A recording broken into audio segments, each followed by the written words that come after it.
guys, welcome back to Journeying with Janay. This is part two of the wife, the mother, the professional, but what about the woman? If you have not watched part one, you have to watch it first in order for part two to make sense. And if you have not watched any other episodes in this series, please go and watch them because it is a building block. So we've laid the foundation and we're building up on that.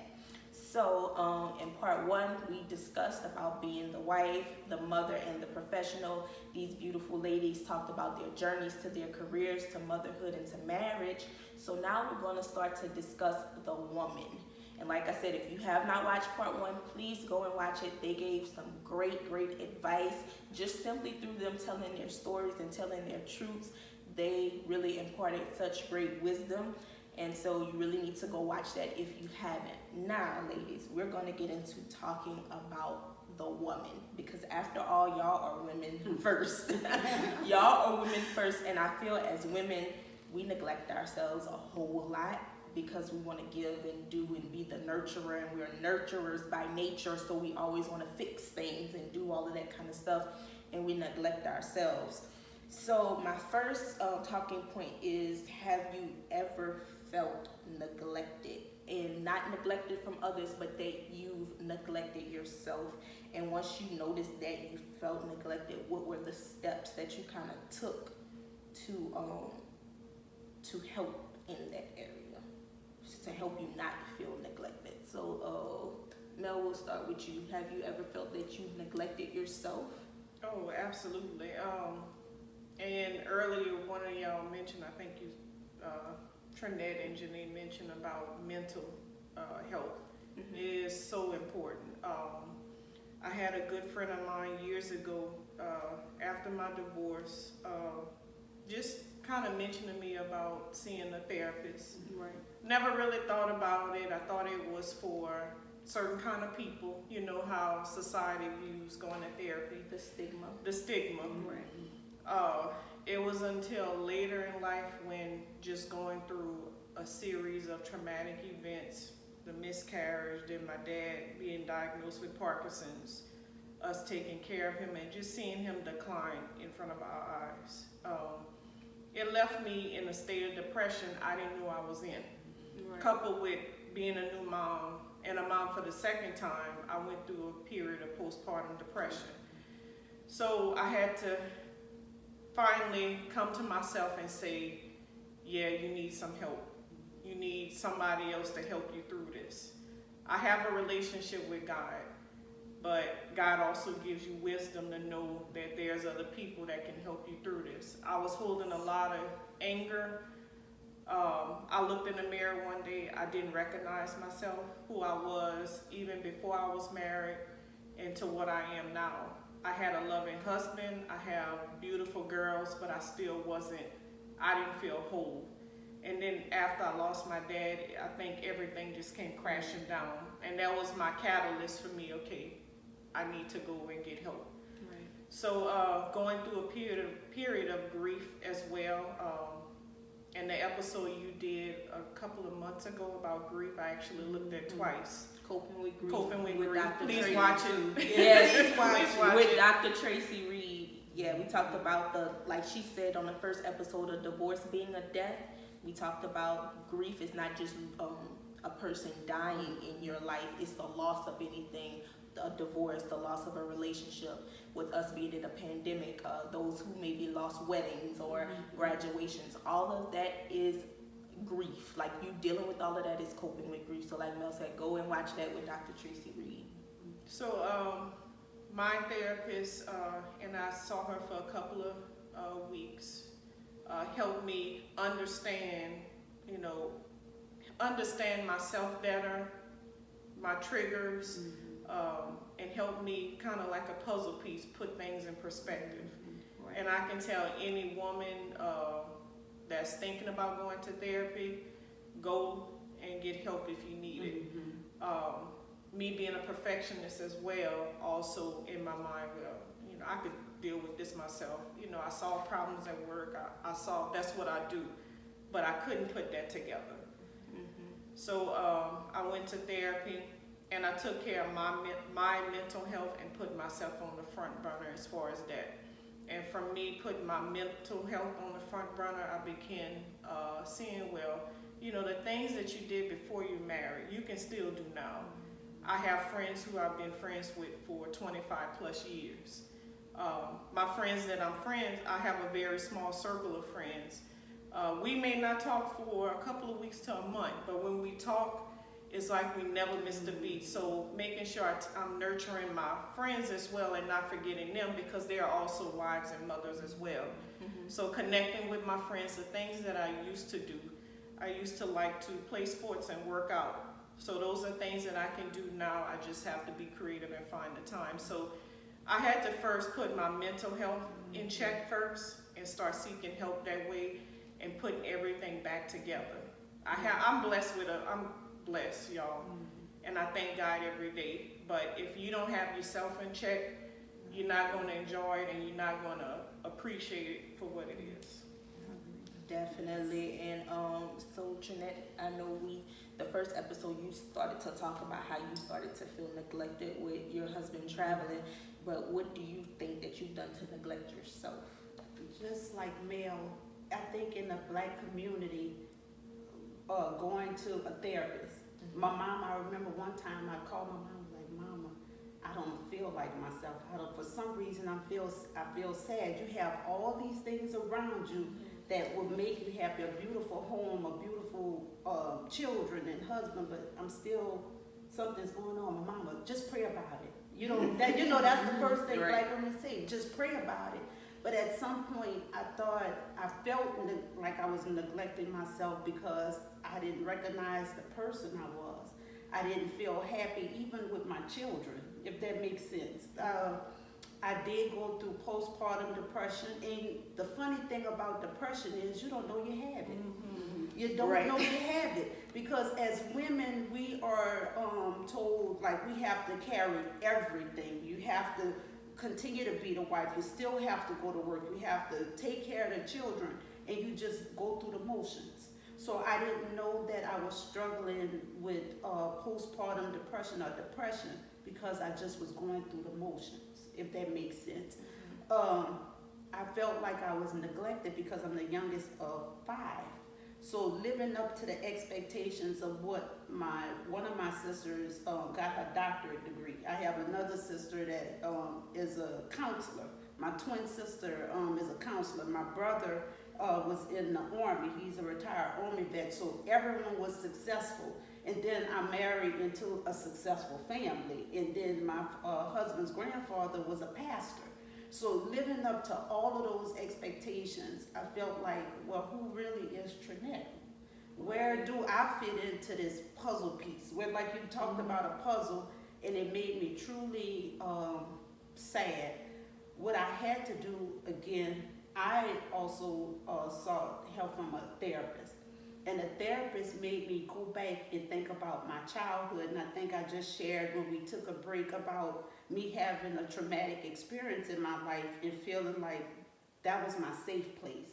Going off and be by myself and not utilizing the help of my friends, not utilizing the help of my mother or my sisters, because you don't feel like you have an outlet when you're that way, when you neglect yourself. So once I went to a therapist and she helped me put things in perspective and made me think about what are some ways that I can do to make sure I'm okay. That's when I started getting much better. Utilizing those strategies and techniques. Okay, Trinette, if you have to just take those 30, 40 minutes and tell people, look, I'm not answering my phone. I'm not going to cook y'all grits when you want it. Go off to the side and be by yourself. So I think for women, especially Black women, it's so important that we get our mental health in check, because you can't be you can't be what everybody else needs if you're not what yourself needs. Right. So yeah. Mom? I think I neglect myself a lot because I always put husband and children first before anything. Make sure that he have something to eat.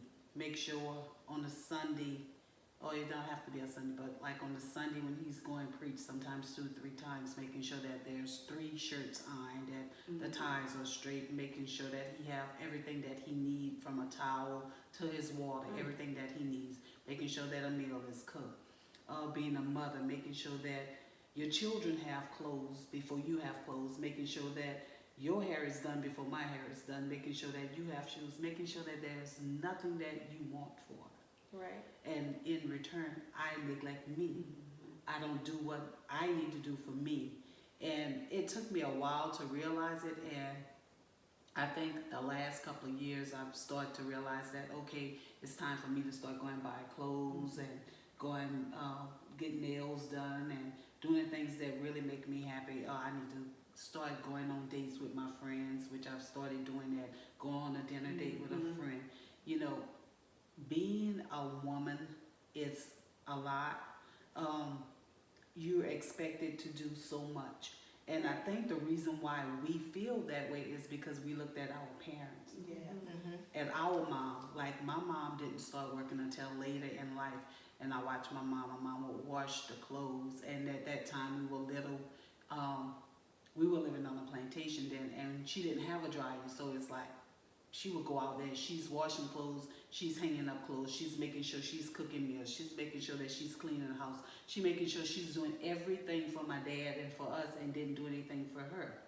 So I guess in return, we do the same thing. Right, you watched it and you watched it. internalize it, and then you, I guess you can say, perpetuate the cycle. And in the first episode, when we talked about the struggles of walking into womanhood and the expectations, we talked about that as, especially like you said, Black women, we see those, see our mothers or grandmothers or aunts taking care of so much, and then a good bit of the time seeing them be single mothers.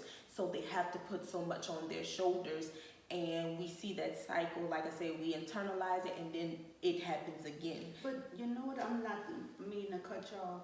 One thing I do notice is we as women have to have candid conversations with our children, with our friends, and with other women.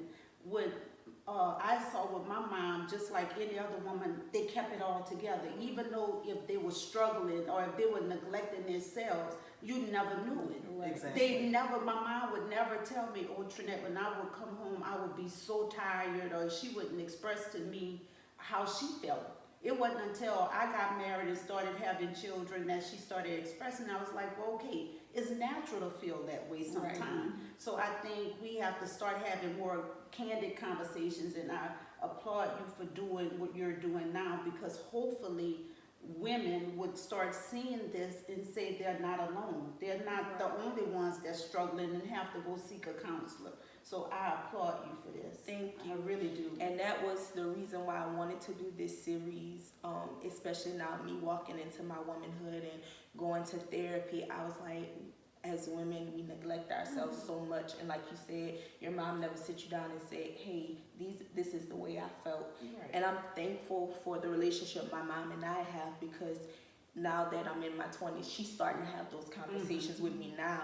So I'm thankful that she's having them now before I become a wife or a mother, so that I will know that you don't have to be perfect. Right. You will never be the perfect wife or the perfect mother or the perfect career woman.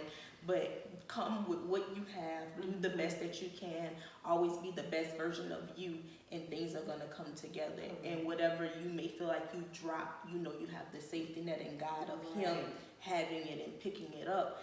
And so I just feel it's important now that we have these conversations, as I'm a 24-year-old woman, having the wisdom that to be able to sit under the wisdom of you all. And like you say, us women having candid conversations, whether it's private or on camera. Right. It is so important to have those, and to create that. I've been calling it throughout this series a web of sisterhood, because we need each other more than we think we do. And God created us to be interdependent people, to need each other and to share our experiences, so we don't feel that we're alone, or we don't feel we have to have it all together.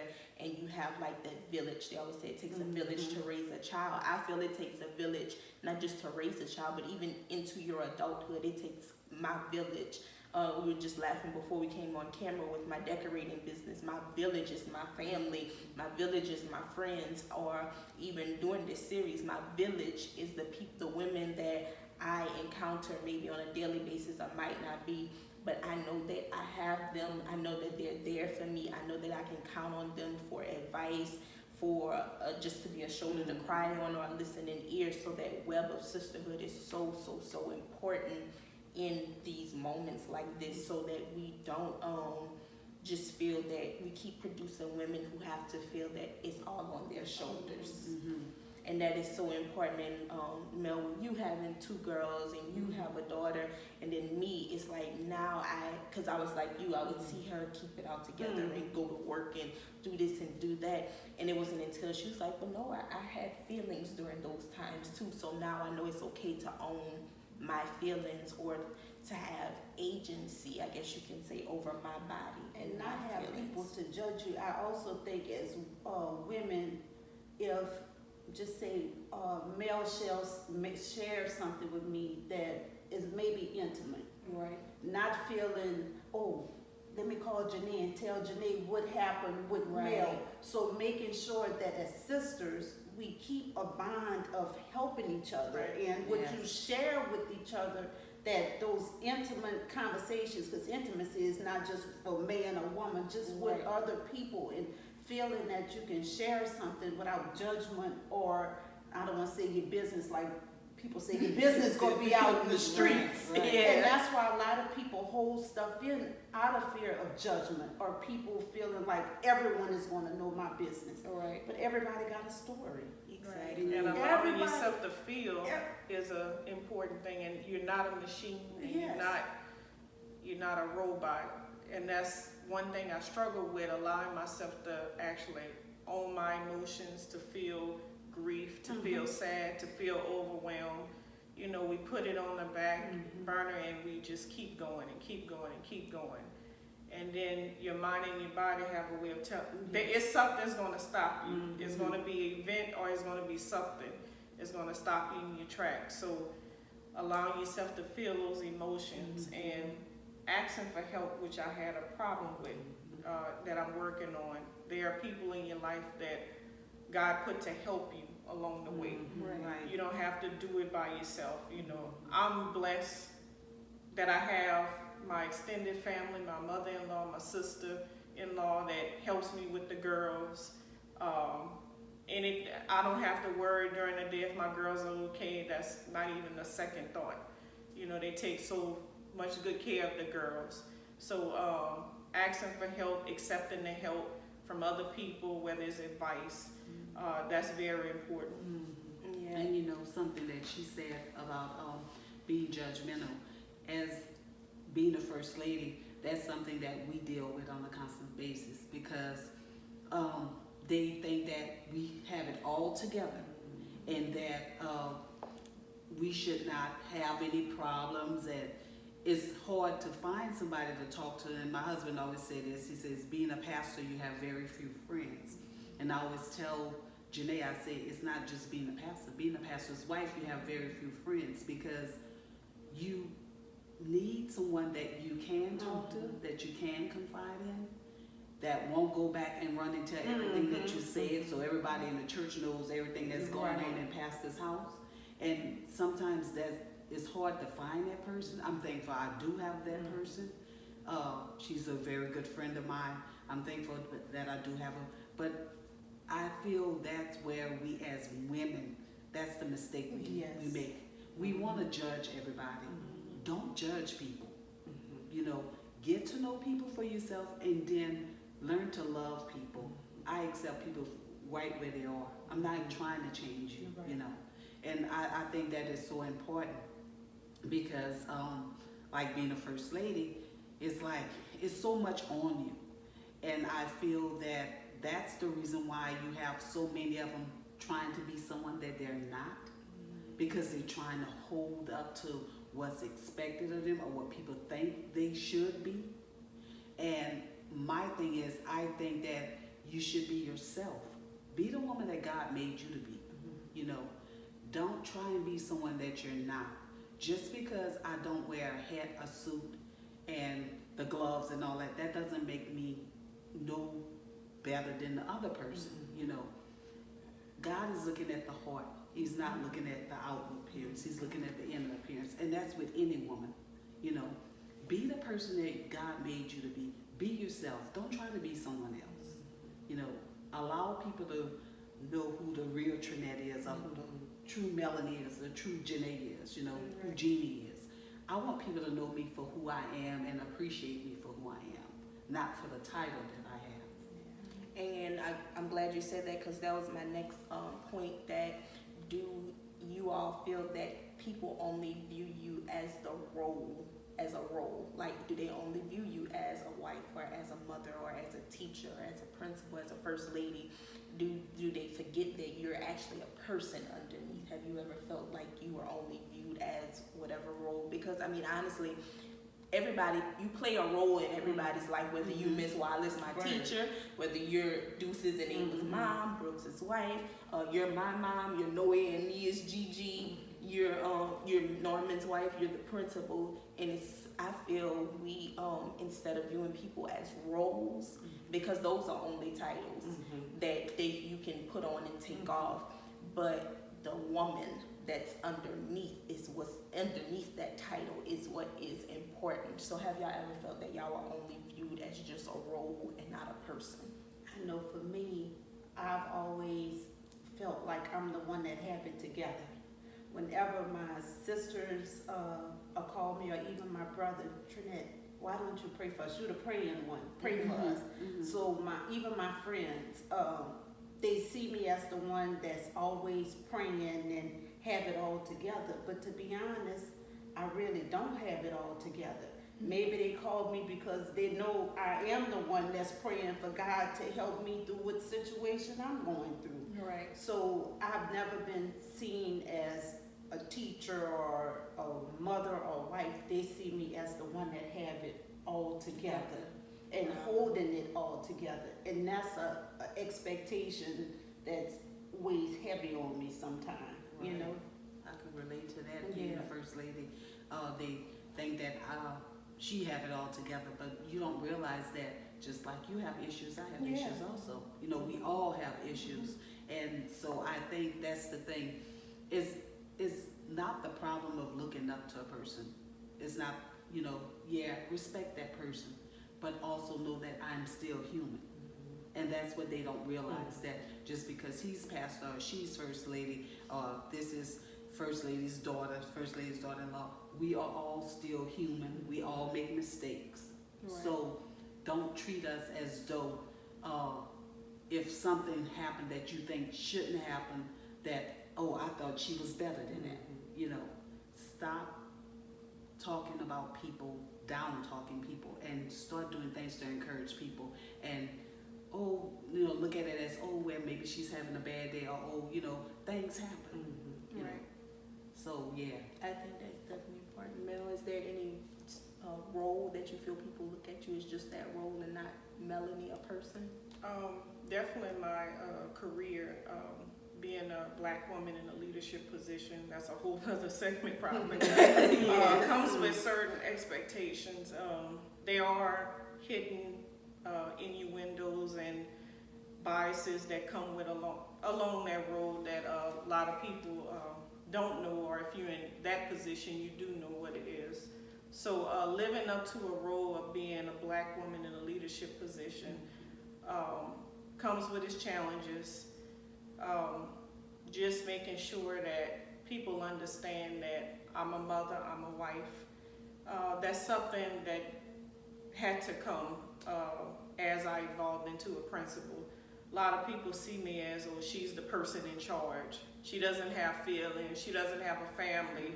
You know, I established relationships with teachers, and some teachers come to work, they may have had something that happened at home, something that they may want me to know about. They'll close my door and come in my office. This one particular person came in my office. It was about her dad being sick.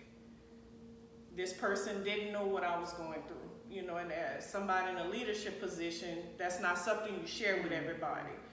So she was going off, she was crying and everything. And I told her my story. I said, you know what, my dad is on hospice as well. You know, and I started crying too. And she looked at me a lot differently. And, you know, knowing that she's a human and she looked at me beyond my role that I always have to live up to. So from that point on, that particular person, you know, we have a different relationship. So just trying to take that role of being in charge and being a boss. I'm a wife and a mother, and I'm a principal after that. So, you know, trying to, and also relating to my teachers at school, they have kids as well, you know, me being understanding of some of the things they're dealing with at home. So taking that role off and being a leader and understanding, you know, I'm a leader. I have wives, I have mothers, I have people that are going through divorces. I have all kinds of things. So just understanding, you know, what my faculty is going through, the people that God connected me with on my job, you know, has helped me to be a better person. But I can tell you, just trying to not have that role all the time as being in charge. Just trying to be a person first. Right. And having people see that I'm a person first and I'm a principal second. I do take my job seriously, but at the end of the day, I'm a wife and a mother just like you. Right, yeah, being a person, like you said, and not just being the role, like you said, the together one. I like to call it the strong friend that everybody can run to, because a lot of times the strong friend needs somebody to be there as well. So we dealt with how, whether we felt neglected or not, and now people only viewing you as a role. We kind of dibbled and dabbled into the standards, which is my next thing, but most of y'all kind of talked about the standard.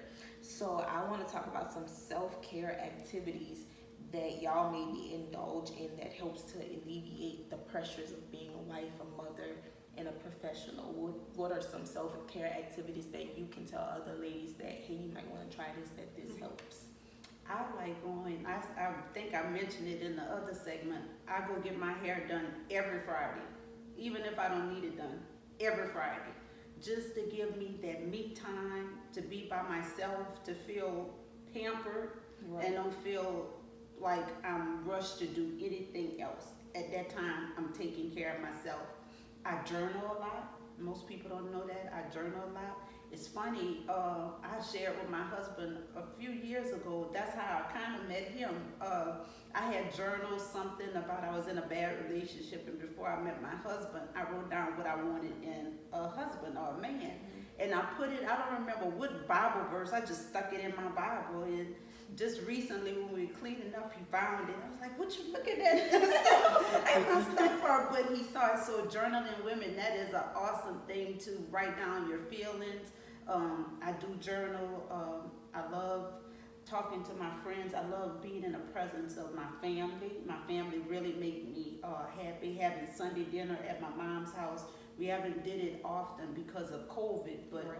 just being with family, that helps. Being with my children and my husband, having those date nights with him, and like you said, just talking, that helps, and that makes me happy. It's just finding the things that make you happy and setting time for yourself, I think, is the best thing that anybody can do for themselves. Yeah, and like you was saying, journaling, everybody who by now watch my episodes, that is my biggest self-care. Every night, my therapist gave me the idea of writing the day out of like your system. So every night I journal. And it's funny that you said about the list of what you Yes. wanted, because after I got out of a relationship and talking to my therapist and talking to God, he was like, my therapist was like, I need you to make a list of what you definitely need, what you want, and what you're willing to compromise on. And the power of manifestation and writing Yes. it out is And even so speaking important. things into existence. Yes. I am a big person of speaking things into existence. Little did I know I was, again, and I know Melanie can relate to it, when you get into become a teacher, you know you're doing impactful work with children. Right. And you wanted to expand outside of your classroom. I'm doing so well with my children. What else can I do to see everyone else see the good that I'm doing with the children? And I kept telling my husband, I said, I don't want to be a principal. So I'm talking to you, I don't know if I want to be a principal. But little did I know that I was going to be chosen as a middle school teacher of the year, the state teacher of the year.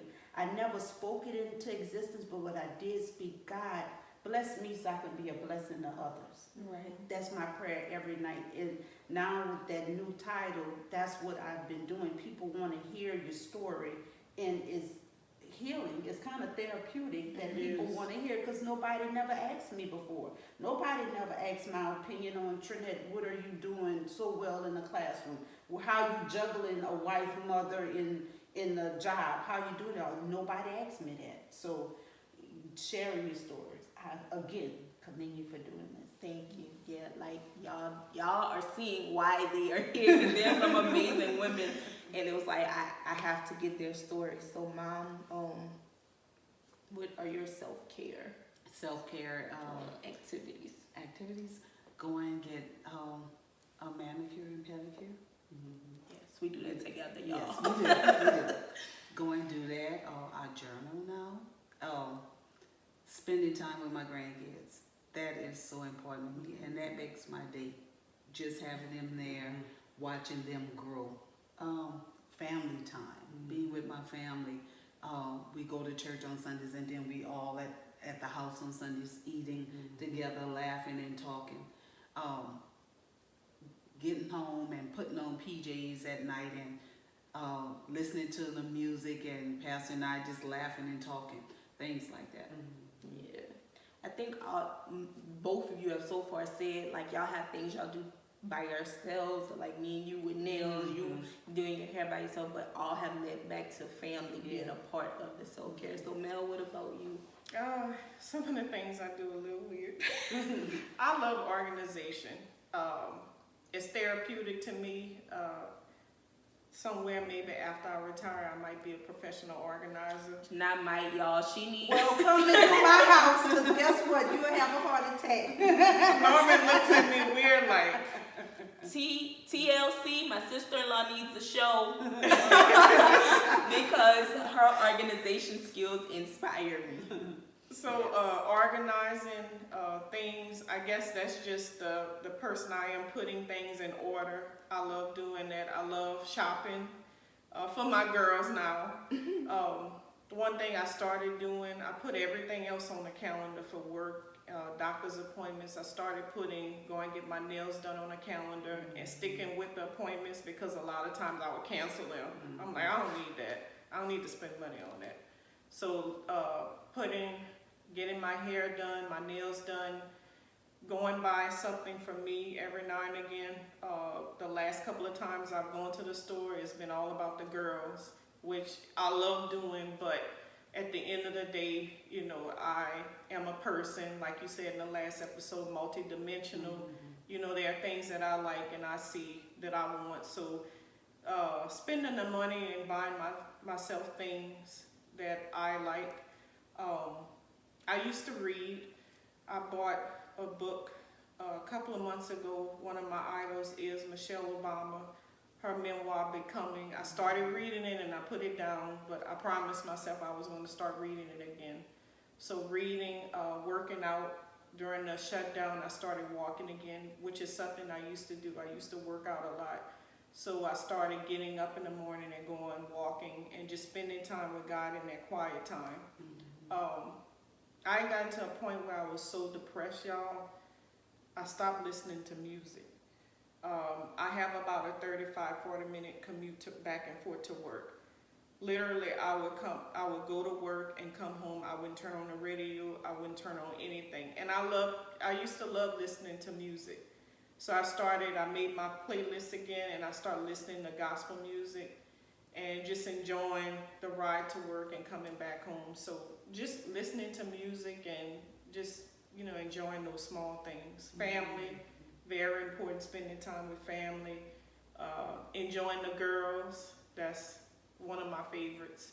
Spending time with Norman, We look at CNN a lot. That's crazy. The house is always on the news. I grew up, my grandparents watched the news all the time. Norman and I, we're very alike. We watch the news all day.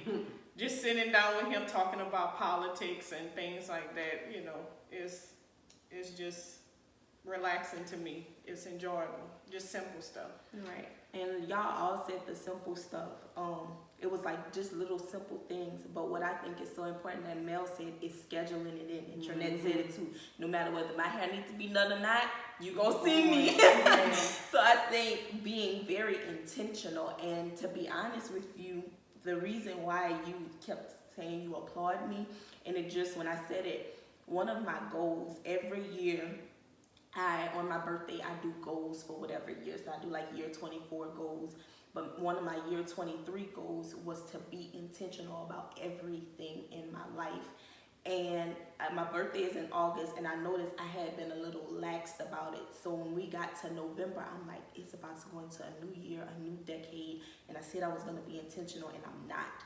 And I sit down and I wrote a very detailed plan for my life, from business to school, personal things I wanted to do, even trying to get back to dating and relationships. Everything I wrote down, and we got to about a month or so ago, and I said, wait, I'm gonna go back to this plan, and I had did like half of the things.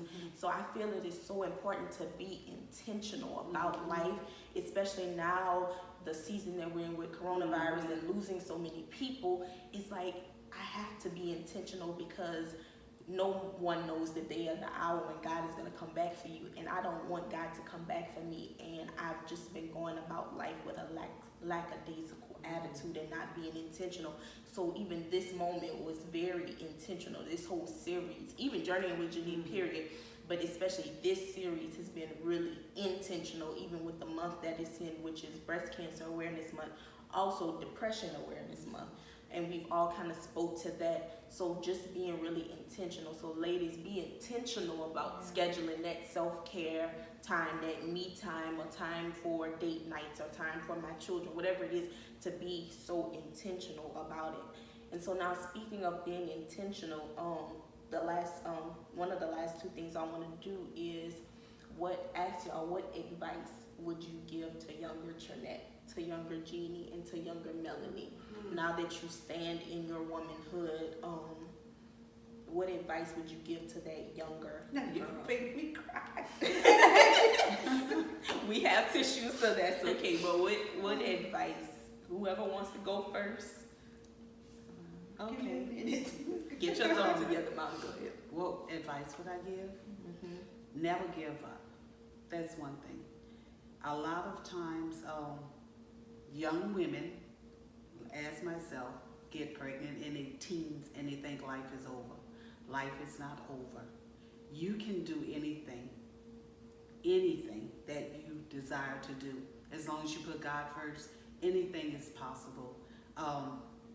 Don't allow anyone to speak negativity into your life, telling you that, oh, you have one kid, so someone spoke this into my life, into my husband's life, and they told us that because I was 18, he was 19, they're gonna have a house full of kids. Well, guess what? We only have 2. So don't allow people to speak negativity into your life. Make sure that you are around people that's positive. Just because you had a child does not mean that life stopped. Pick yourself up, go to school, become whatever you desire to become. Don't stop living. And my reason for saying don't stop living is because in March of 2012, I was diagnosed with breast cancer. And how I found out that I had a lump was in the kitchen, doing what I love doing, baking, rolling out pies, and I felt a lump. And it was a fast, rapid moving cancer that I didn't even realize, because I was diagnosed on March 9th. It was 1 centimeter. On March 22nd, I had surgery. It grew to 2.35 and went through 4 bouts of chemo, 35 radiation treatments, lost hair after the first treatment, Skin became burned because of the radiation. Wasn't feeling very well, used to be really sick. And after going, I think it was maybe a year after going through the cancer, my doctor told me, my oncologist told me, he said that I was a triple negative, which meant the only thing that could help me was going through chemo, which he didn't tell me that before, but he told it to me after. He said the only thing that could help you was chemo. And even after he told me that, I thought about it. I said, you know what? I am going to learn to love and enjoy life. Life is too short, and I try to enjoy every day of my life. So, like I say, being a teen mother, a young wife, do not allow those circumstances to dictate your future. Know that you can be anything that you want to be. Speak positively into your own life if you have to. Do not allow anyone to speak negative to you. I'm so grateful and so thankful because while going through the chemo, Janay was 15? 15 years old. And I would be so sick after going to chemo. And it's like Janay had to take over almost like the woman of the house role because I couldn't do anything. She was there to help me bathe. She was there to help me comb the little hair that I did have until I had to let my husband shave my head. She would cook, she would clean, she would do everything to help out Norman Jr. He would come home from work, from teaching, and he would help out. Then hubby was the greatest. He would help me with everything. So I had such great help. So I thank God for them because a lot of times when women go through those traumatic issues of dealing with that, sometimes husbands walk out on them, they don't stay, and it's like you've always said, you have to be there through sickness and health. And he definitely was there, and they were there. So I'm so grateful for that. So enjoy life, ladies. Enjoy your life. Do not allow anyone to tell you anything different. Mel, what advice would you give to the younger you? Oh God, kind of along the same lines. Enjoy the ride, Mel. Enjoy the ride. Like I said earlier, I moved up quickly in my career. I'm a planner. I know you can relate. I'm a planner, so by this age I was gonna be married. This age I was gonna have kids. It's just everything in my future was planned out. And it didn't happen that way. And I felt like I was a failure in those areas. So just taking it for what it is and understanding that I'm a human, I can make mistakes, enjoy the ride, and just understand that you're human. It's life. It happens to everybody. There were some good things in my life that happened, things that I accomplished that I really didn't give myself enough credit for. It was basically a checkbox. Okay, I got that. Now what's next? What's next? What's next? And I didn't enjoy some of the things that I worked hard for. I just moved on and moved on and moved on. So I would tell myself, just enjoy the ride, slow down, enjoy what you work for, enjoy the people around you, be present in those relationships. I always think back to my dad. I'm gonna start crying. Thinking back to my dad, just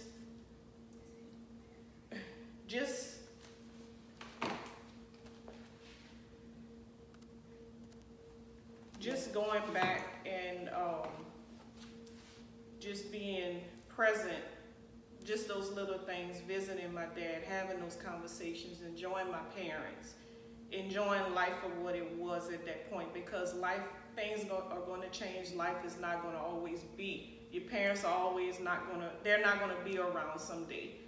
Your friends won't be around someday. Things are going to change, so just enjoying that season of your life and stopping and taking a breath, enjoying the people that's in your life, appreciating what's in your life at that point, because we see on the news and we just see in society, the next day is not promised. So just stepping back and enjoying those relationships that I have, taking time out for those people that God put in my life and not looking for the next accomplishment, the next thing to do, but just taking life for what it is and slowing down. That's definitely good advice, and she was speaking to me. She said it that my planner, and it was like a checkbox, and like you were saying, I wanted to be married by this age, and I wanted career by this age, and degree by this age, and I'm gonna be here and here and there, and life, the journey. And I got married, got a divorce. My first child at 38. Most people, by that time, their children are teenagers, Right. or, being married for 4 years, getting into another marriage, buying a house. And that's another thing. Don't let society tell you that it's too late to do anything. Exactly. Having kids, don't let people tell you that you have to have kids at a certain age, because you don't. We see it on TV. So my life is an example of you plan, but God have bigger plans for you. Yes. And His plans will always outweigh what you have planned. Right. I think I would tell my younger self, you have a voice. Being raised as the youngest of 5 and having a twin sister, I never acknowledged myself for really anything I did. I never spoke up enough. I didn't allow myself time to grieve the bad and to celebrate the good. So if I can tell the younger Trinette, is just to speak up more, use your voice. You are, and God created you to be the woman that you are. Don't hide or shy away from any situation, because I think throughout my life and throughout my journey, I did that a lot. It's still to this day, I'm learning how to do it. I didn't grieve my dad's death because I didn't go to the funeral. So learning how to heal from situations and allowing myself to feel, like you said, to feel those emotions. It's okay to be not perfect. It's okay not to have things done in order that we had checked off the box or written down. So allowing myself to feel would be what I would tell my younger self, Trinette, it's okay, but you speak your truth. And for a long time, I never spoke my truth because I was worried about everybody else's feelings instead of mine. I was worried about how it was going to hurt or affect those people instead of how it's affecting me. So that's what I would tell my younger self. Just speak your truth, take care of yourself more, and allow yourself to feel those emotions. Happy, sad, good or bad, allow yourself to feel. Yes, that's definitely a good one as well. Speaking your truth, using your voice, and that's why I'm so thankful for my Journey with Janay platform, because it allows me to speak my truth and to use my voice and to allow others to speak their truths. Because like Mel said, and I said on the first episode especially, we're not one-dimensional beings. We have so many different parts and phases, and we're ever changing and ever growing and always evolving. So we have so many different arenas in life that we can always help somebody, and keeping it bottled up, one, doesn't help us, but it also, once we get to the point of being healed or moving towards healing, because I always feel as well, healing is something that you constantly do. You're constantly healing from things because you never know when a trigger will happen. But it's so important for us to share those stories, like you said earlier, whether like we're doing today in front of a camera, or if it's just one-on-one, or whatever it is. It's so important for us to speak our truth, tell our stories, use our voices. Never, ever give up. Especially, I'm so thankful you spoke to young mothers, because it's so important. All of our stories are different, but it's all of our stories will speak to someone who is watching this. And I am so thankful for you all. We said we were going to talk about a woman that inspires us the most. So I'll let Trinette start first. The woman that inspired me the most, I know everybody would pick their mom, but it has to be my mom. My mom exudes, or she's the epitome of what a woman and a mother should be. She was an educator, so I watched her come in the house and work tirelessly on everything that she did. Right. My mom was the first black administrator at an all-white school, but Wow. having that role and also bringing some of her children home with us, it let me see outside of color. Even though you see color, it let me see outside of color and how I would want to be before I even went in education. My mom lost my dad when she was 45 years old. To have her go from a woman that had a husband to a woman that now has to take care of the entire family by herself. And she did it so gracefully. Even though she was in pain and missed my dad, she still raised us to the best that she could and gave us everything that we could. And still she taught us how to be independent. Don't rely on anyone. And even after my dad's death, she was still able to carry out everything that him and her had planned to do. So when I became an educator and a mother, I relied on her so much, and I thought about her teachings and everything that she taught me and everything that she still is today. So if I could think of one person that truly inspires me, it is my mom. Mel? Hands down, my mom. My mom is like a rock. She looks soft-spoken sometimes, but she's a rock. My mom had a lot of loss in her life. She lost her mom when she was in her 30s to a massive stroke. She lost her dad about 20 years ago, and I saw her always taking care of other people. She took care of her dad while teaching. My mom taught for 33 years. She took care of her dad. She was the only child with her mom and dad, so all that responsibility was on her. So she took care of her dad for years, making sure he had what he needed. He was in his 70s and 80s when he was in his 80s when he passed away. So she would come home from work, and then she would go, he lived in the high-rise, make sure he had food after we ate, after she did everything that she needed to do at home. So she took care of her dad until he died.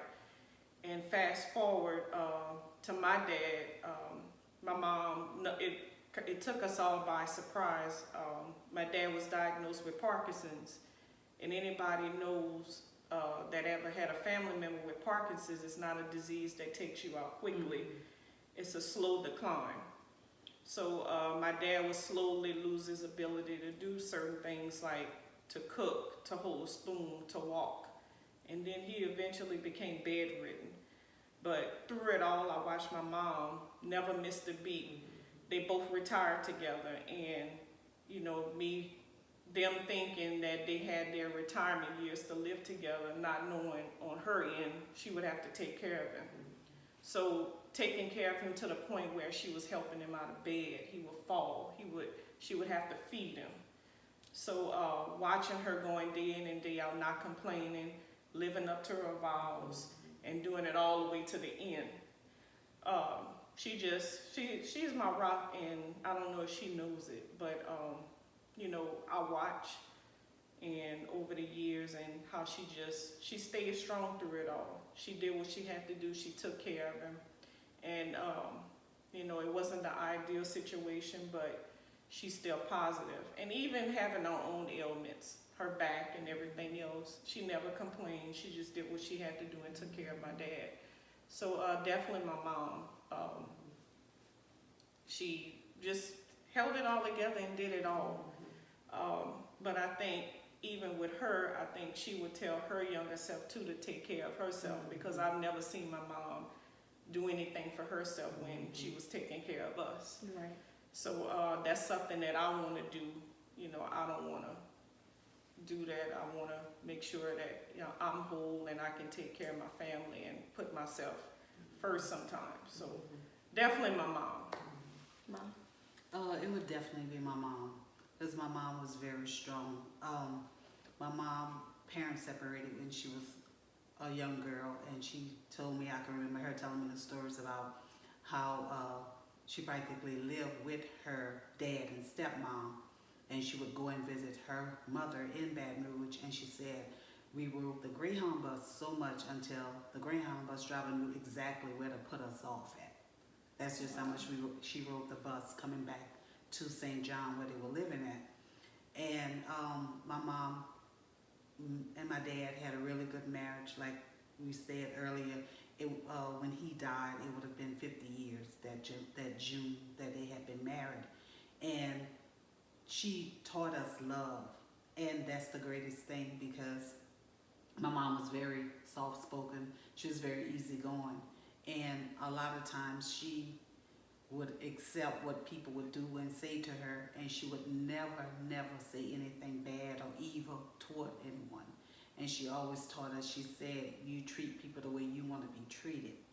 And she just was strong. She was a good woman, a hard-working lady. She loved her husband, she loved her children, but most of all, she loved God. And she always taught us our prayers and always taught us, if you never, ever remember anything, always remember to pray. So I would definitely have to say my mom. Yeah, and for me, because every episode we've been doing this, but this one is a personal one. My 3 inspirations as women would be the 3 women that are sitting here, which is why they are sitting here. When I look at them in womanhood, in marriage, in motherhood, in their careers, I mean, it gets no better. Like I said, for Trinette, to see her hold everything together. We talked about that so much, but to have a husband that travels, have children who are not just children, but are active children in extracurricular activities, to see how she always prays for everyone, to see the love that she shows to her students and the love and dedication to her job. It amazes me in the level of excellence in which she does her job. And I remember when she was giving her thank you speech for her Teacher of the Year award, she said that she always wanted, she's a social studies teacher, to go to the places that she teaches her kids about so she can be able to be a better teacher. And it's like most people want to go to, I think you said Rome. Yeah. She wanted to go to Rome because she wanted to be able to be a better teacher, not because she wanted to go to Rome. And that speaks to the selfless person that she is. That's when I look at her, I see selflessness. I see a strong woman who is kind of soft-spoken, but still uses her voice and still makes sure that everyone is taken care of. And you have that, just that mother or big sister aura about you to me. So she inspires me in that way. And then when I look at my sister-in-law, I see strength. I think I said it earlier. She exudes strength and has an air of confidence that demands the respect and demands your attention just when she walks into a room. She fills up the room, and she is totally fine with being herself. So much so that the first night that we met her, anybody who knows I have fibromyalgia, my body locks up. And she stayed at my house till almost 6 in the morning helping with me, and we had never met each other. Like, I heard about Mel, but I had never met her. And so how she fills up the room, and she's a giver. And like I said, she just demands that respect and the strength that she has, the core strength that she has to lose a child, to have the death of a relationship with the marriage, but then to pick herself back up and get into another one so confidently, and to lose a child, then to be pregnant and to lose her dad, and the grace that she showed, the effortless grace that she showed, even though I know it was hard, but it was still effortless, looking outside, looking in, and then her willingness to be vulnerable, all of their willingness to be vulnerable and share their truths. And of course my mom is just, that's my everything and my rock, and to see her be a mom and a wife at 18, but not to let that stop her, and to grow a family and to teach us how to love and how to give and to take the losses that she's had to take, and just to still be the woman that she is. She definitely inspires me. So this episode, not only this episode, this series cannot be complete without these 3 women, because every episode we talked about women that inspired us, and we gave you their Instagram handles, and so you can follow them. But they are the ones who inspire me virtually. I don't need an Instagram handle for these 3 because I live with one, I see one pretty much almost every day, and I have her number. So I know if I need her, like even with this, I call her, I'm like, is this day good? Is this time good? And she's like, I'm here. So I feel I have the most amazing village of women in my life that teach me, but not teach me through saying, Janay, do this. Teach me through their example, their relationships with God and with their husbands. I love it. And this episode and this series could not have been complete without the three of you. So I'm so thankful that y'all were willing to come. Thank you for having us. Yeah, like willing to come, willing to tell y'all truths, willing to talk about things that are a little painful, but knowing in the end that it will help people. So guys, we are at the end of the Layers of Womanhood series. I still don't know how this happened, but all I can say is God, because when I go back and edit the episodes and watch them, most of the time I'm with my mom, because I'm like, you think I need to edit this out? I need your opinion. And she always like, no girl, you're amazing. And so the Layers of Womanhood series would not, sorry y'all, my phone is going dead.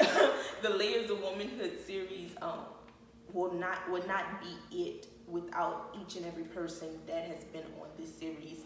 From the first episode with Kay from K Talks, and Tatiana from Spiritual Eats. The second episode, Pain. The second episode, The Prize and Not the Purpose, with Jennifer. The third episode, which I'm just integrating, is Do I Know Myself and Is She Enough? And that would be me by myself. And this is the 4th and 5th week.